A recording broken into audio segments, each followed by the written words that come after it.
Olá pessoal, a paz do Senhor, tudo bem com vocês?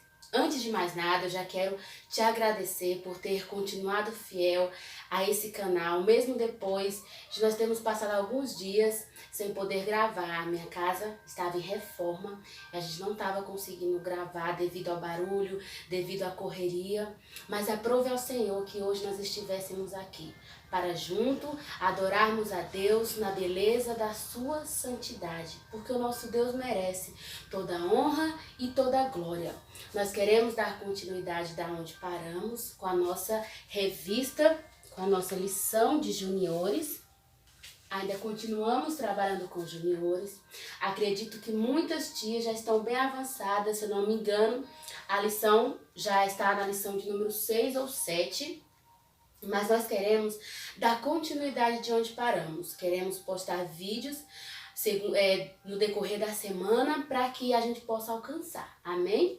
E nós queremos hoje continuar com a lição de número 3, que tem um tema tão importante que muito chamou a minha atenção, que muito me alegrou ao estudar essa lição, porque eu aprendi a cada dia mais, aprendo a cada dia mais que nós devemos ser verdadeiros adoradores, que adoram o Pai em espírito e em verdade.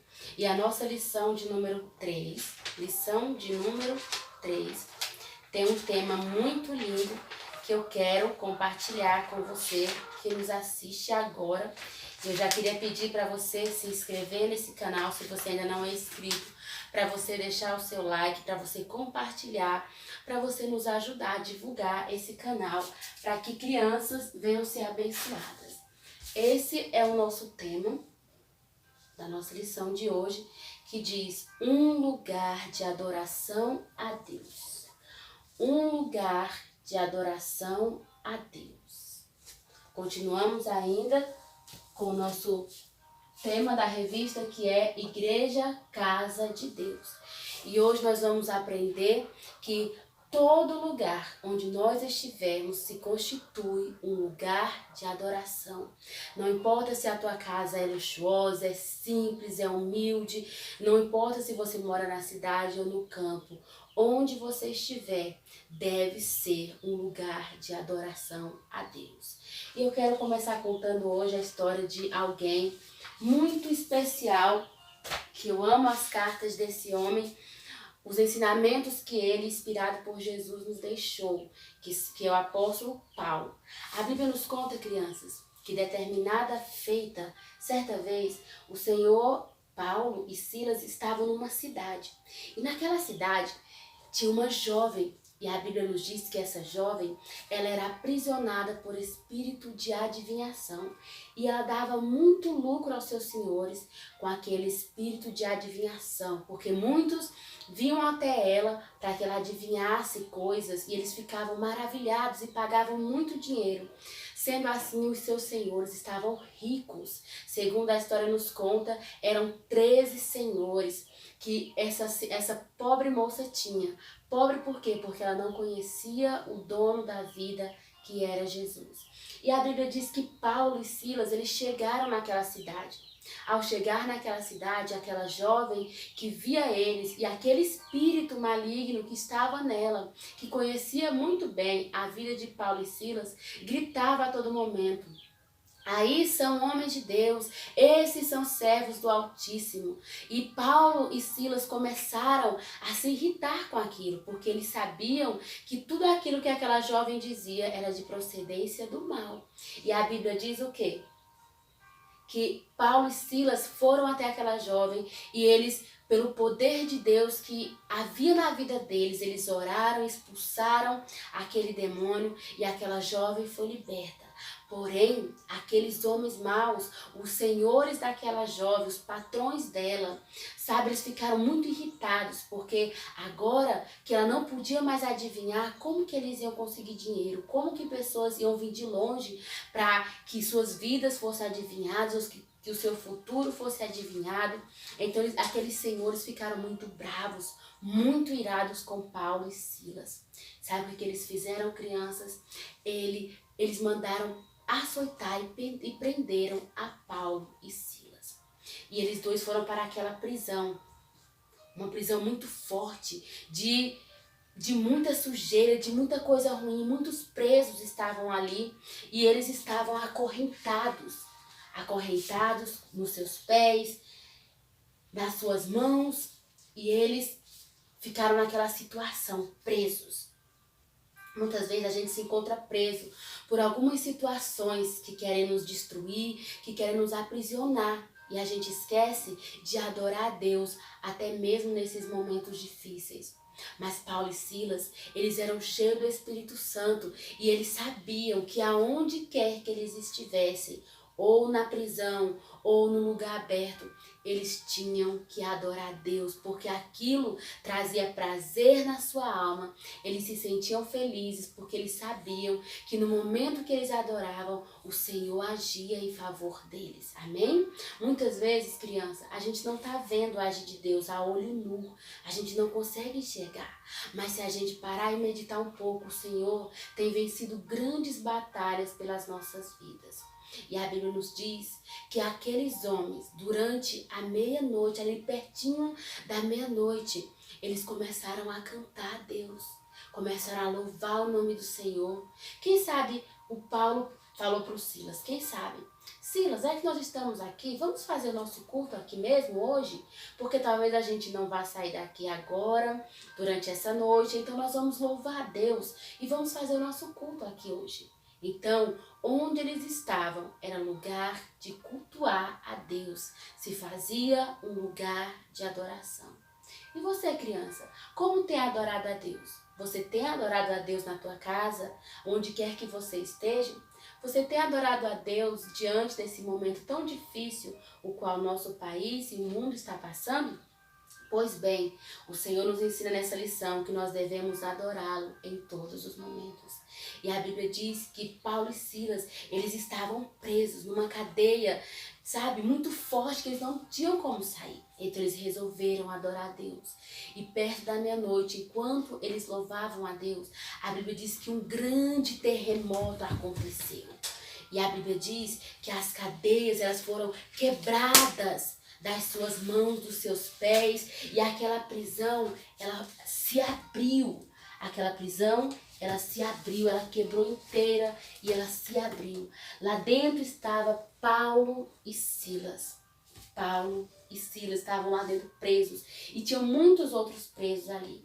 Quando aquele terremoto aconteceu, a Bíblia conta que o carcereiro correu para lá e quando viu aquele estrago tão grande, criança, ele falou assim, agora eu vou me matar, porque os governadores, o prefeito da cidade, quem sabe, ele vai querer que eu dê conta desses presos e com certeza eles já fugiram, quem sabe o que aconteceu com eles.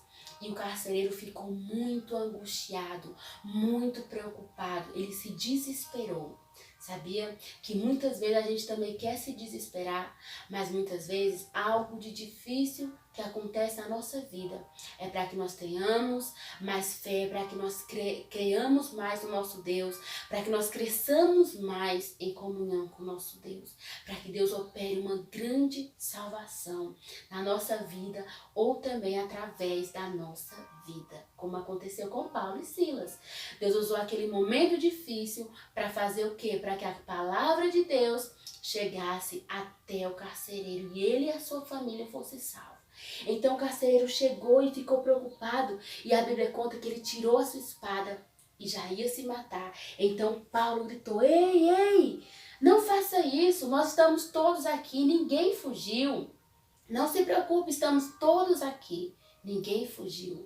E o carcereiro ali assustado, acredito, com os olhos grandão assim, olhando para Paulo, disse, e agora? O que eu posso fazer? O que eu hei de fazer para herdar a salvação? E Paulo olhou para ele e disse assim, olha, crê no Senhor Jesus e será salvo tu e a tua casa. E você, criança, tem alguém na tua casa que ainda não conhece a Jesus? Que ainda não conhece o dono da salvação que é Jesus? Seja você um instrumento de Deus para orar pela tua família. Creia no Senhor Jesus, porque o Senhor Jesus irá salvar você e a sua família. Não desista de orar por aquele que tem dificuldade em reconhecer a palavra de Deus, em reconhecer o Senhor Jesus como sendo seu Salvador, sabe? Às vezes há pessoas da nossa família que é difícil a gente alcançar, mas lembre-se que o Senhor Jesus ama aquela pessoa exatamente como te ama. E assim como o Senhor te salvou, criança, já te ajudou a conhecê-lo, o Senhor também quer ajudar essa pessoa a conhecer e quer te usar para isso. Então, a Bíblia conta que naquela mesma noite, todas aquelas pessoas, as pessoas da família do carcereiro, elas foram batizadas e elas passaram a servir ao Senhor Jesus. E a Bíblia nos conta que no outro dia, aquelas pessoas, a cidade inteira ficou sabendo o que aconteceu e mandaram dizer, olha, soltem eles, mandem eles embora. Mas Paulo e Silas fez sabe o quê? Ele disse assim, não, eles nos bateram injustamente, nos prenderam, nós somos romanos e eles fizeram isso conosco, então eles que venham e nos solte. Olha só a autoridade de Paulo. Então, aqueles homens vieram, conversaram com Paulo e aí sim, Paulo seguiu o seu caminho. É assim que o Senhor faz na nossa vida, quando nós acreditamos que onde nós estivermos é um lugar de adoração. E nós temos um versículo muito importante para aprendermos hoje. Só um minuto. E nós vamos aprender esse versículo. E eu quero que você aprenda comigo esse versículo que nos diz: os verdadeiros adoradores vão adorar o Pai em espírito e em verdade, pois são esses que o Pai quer que o adorem. João 4:32, parte B. Vamos lá mais uma vez? Os verdadeiros adoradores vão adorar o Pai em espírito e em verdade, pois são esses que o Pai quer que o adorem. João 4:32. O Senhor não importa se muitas vezes você não tem uma voz bonita, se você talvez não sabe falar muito bem, talvez você seja tímido como a tia é tímida, talvez você fique preocupado, como eu vou adorar a Deus? O Senhor, Ele olha para o mais profundo do nosso coração. E a palavra de Deus nos diz que Ele vê as intenções. E é isso que o Senhor requer de nós, a sinceridade do mais profundo do nosso coração. Você pode adorar a Deus cantando, você pode adorar a Deus lendo a sua palavra e aprendendo dela. Você pode adorar a Deus orando por alguém, você pode adorar a Deus orando pelos teus inimigos, orando pelas pessoas que às vezes te deixam triste. Você pode estar crescendo e adorando ao Senhor todos os dias com aquilo que você faz na sua vida. Que você, criança, aprenda desde cedo a importância de adorar o Senhor em sinceridade. Porque o Senhor não está preocupado na multidão das nossas palavras, em a gente se preocupar em que os outros vejam que a gente está adorando, que eu estou orando em voz alta, estou orando, cantando muito alto, muito bonito, para que as pessoas vejam. Não, o Senhor não se importa com nada disso. O Senhor se importa quando a nossa adoração, ela tem simplesmente o foco, o objetivo de chegar ao trono de Deus, de que essa adoração de fato seja verdadeiramente a Deus. Amém? Então, nós temos algumas perguntas para fazer e eu quero que você, que está nos assistindo esse vídeo, nos responda essas perguntas e também as nossas crianças. Mandem um vídeo para o nosso grupo no WhatsApp e respondam essas perguntas. O que aconteceu com o carcereiro e a sua família após o terremoto? Vocês vão nos responder lá o que aconteceu com eles.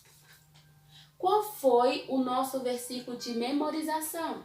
Acabamos de ler, não foi, crianças? João 4:32, parte B. O que aconteceu, segundo a aula de hoje, enquanto Paulo e Silas adoravam a Deus cantando? Você vai nos dizer o que aconteceu quando eles cantavam, quando eles adoravam a Deus. O que Paulo disse ao carcereiro após o terremoto? Nós aprendemos tudo isso nessa lição e eu quero que você aprenda. E você, papai e mamãe, eu quero sugerir que você que tem mais de um filho em casa, você disponha a eles lápis de cores também, e você incentive eles a que cada um faça um cartão para outra criança. Nesse cartão elas vão escrever o versículo de memorização e elas vão trocar esses cartões, vão colorir para o seu irmão ou para quem estiver na sua casa. Quem sabe você tem alguma outra criança, aproveite para evangelizá-la e você vai dizer a eles, instruir a eles a fazer essa troca de versículo. Cada um vai confeccionar o seu cartão da melhor forma possível e vai colocar o nome da pessoa, do amiguinho, a que ele quer entregar. Pode também até ser entre pai e filho, porque isso ajuda, né, a criança a crescer nos caminhos do Senhor. Você vai estar estimulando o seu filho a estar aprendendo da palavra de Deus, ajudando ele a entender que estudar a Bíblia, que orar, não é algo chato, não é algo enfadonho, ainda que muitas vezes pareça, mas é um momento onde nós devemos desfrutar da intimidade com o nosso Deus. E você que nos assiste, continue nos abençoando com as suas orações, compartilhe esse vídeo, nos mande sugestões, ore por nós. Nós precisamos das vossas orações continuamente e a cada dia que tem em todo o Brasil se esforçado por esta obra, eu quero pedir ao Senhor que a cada dia Ele abençoe sua vida, que você não venha se intimidar, que você não venha se limitar às suas condições financeiras. Muitas vezes a gente não tem o recurso que a gente queria ter, mas eu quero te dizer que o Senhor te chamou para uma obra e nós não podemos olhar para trás. Que o Senhor te abençoe, te ilumine e te guarde. Eu tenho sido abençoada por muitos trabalhos de tias que eu tenho visto, que eu tenho acompanhado. E isso tem me estimulado. Então, que esse trabalho também sirva para te estimular e que o Senhor te abençoe em nome de Jesus. Fique com Deus e nós queremos orar agora agradecendo ao Senhor. Deus amado, obrigado, Senhor, por esses minutos aqui, Pai. Obrigado por tudo que o Senhor tem nos proporcionado e nos abençoado. Eu te peço, meu Deus, que esse vídeo chegue, meu Pai, Deus, a cada criança, que chegue, meu Deus, Senhor, onde o Senhor destinar e que cada vida, Pai, possa ser abençoada em nome de Jesus. Amém.